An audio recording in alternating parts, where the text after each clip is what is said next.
discount quality stairs. Now that you have your stair kit, this is what you will need to assemble it: a hammer, a framing square, wood glue,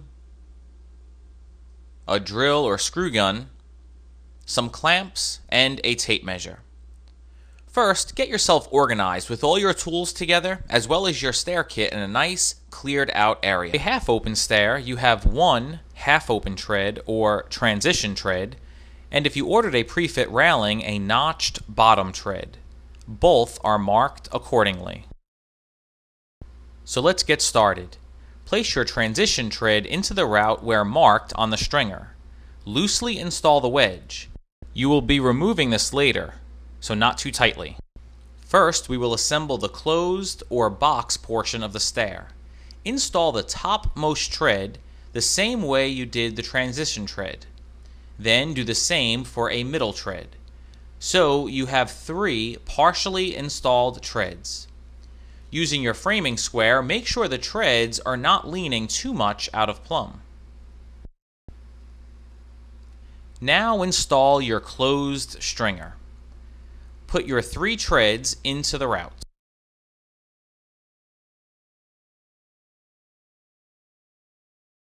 Next, lightly and temporarily install your wedges. Do this for all 3 of your treads.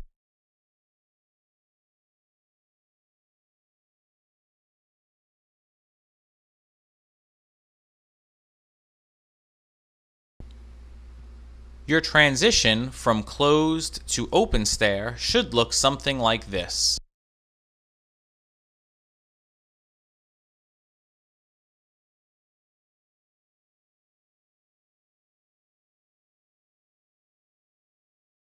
Stair is square. We do this by taking a diagonal measurement from any 2 same points on the stair and repeating it for the other side. Both measurements should be within 1/8 of an inch from each other. This would mean that your stair is no more than 1/16 of an inch out of square.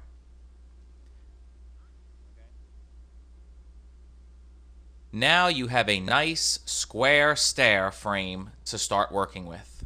Drill your 3 treads using the pilot holes that are provided in the stringer.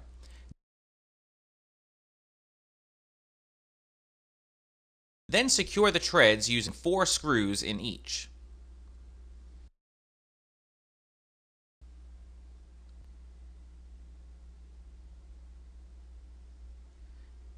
Now you can install the rest of the treads by placing them into the routes and pre-drilling, ensuring the tops of the treads are tight to the top of the route before screwing them in place.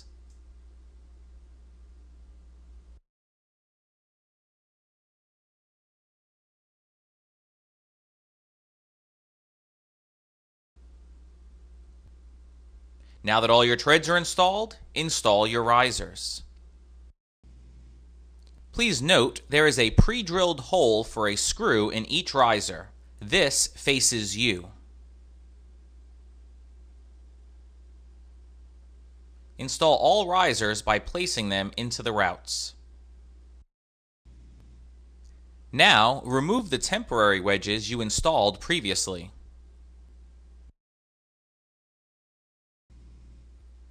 Next, install the tread wedges by gluing them into the routes.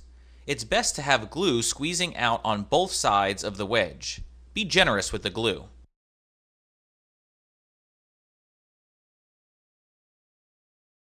Then hammer them in tightly.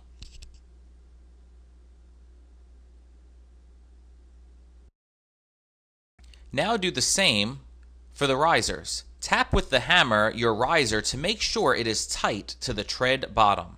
Hammer the riser wedges in tightly.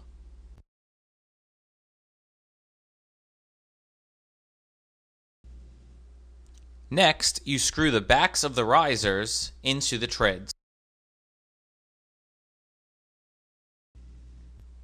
Now screw the riser top into the tread bottom using the pre-drilled hole we mentioned earlier.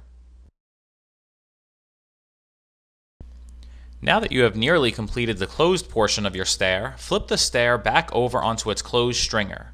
You will next assemble the open portion of the stair. Install your bottom-most tread. If not specifically marked, any open tread will do. Take your bottom riser and place it into the stringer route and against the tread. You should have the same overhang on both the front and the top of the riser.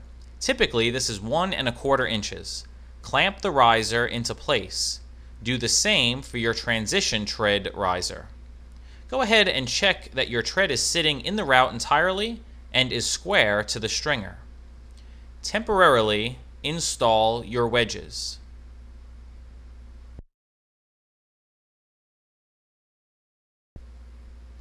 Place a generous amount of glue on the riser miter and the tread bottom as shown. You should have the transition tread and the bottom tread to glue.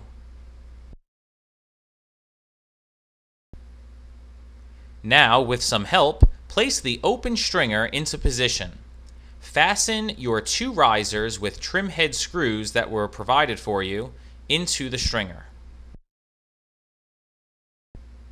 Next, glue all of your risers and set them into place.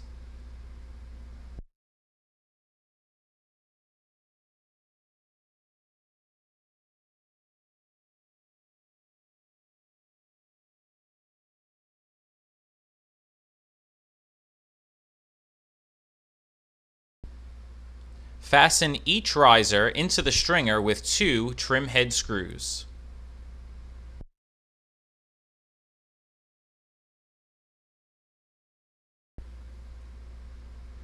Generously glue the stringer blocks as shown.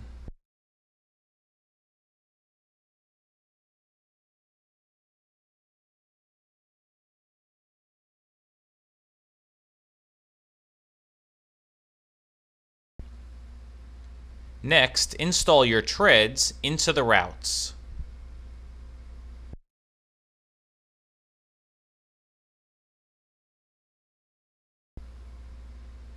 Temporarily install wedges into each of the risers. Remember, you will have to remove these later, so not too tight.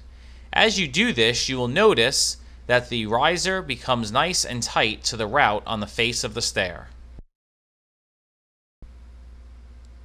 Using your clamp, make sure your tread is tight against the riser front.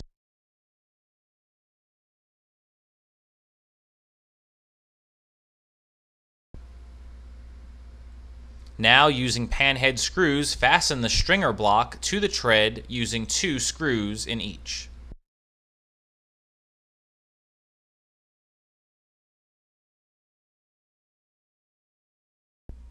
Next, flip the stair back over onto its front side. Again, you may want some help in doing this part. Now complete the steps you did for the closed portion of the stair. Remember what they were? Screw the stringer into the treads. Remove temporary wedges. Install tread wedges. Then install riser wedges.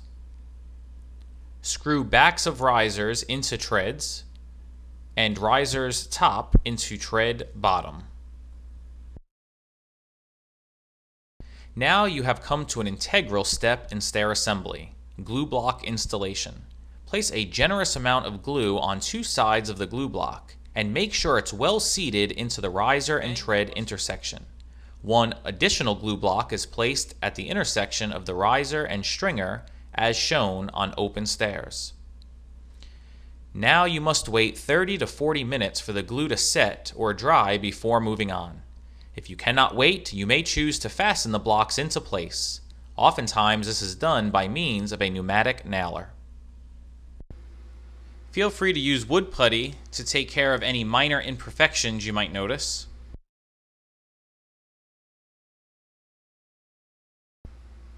Lastly, you are ready to trim and cove your stair. You do this by using trim nails, a hammer, and a nail set.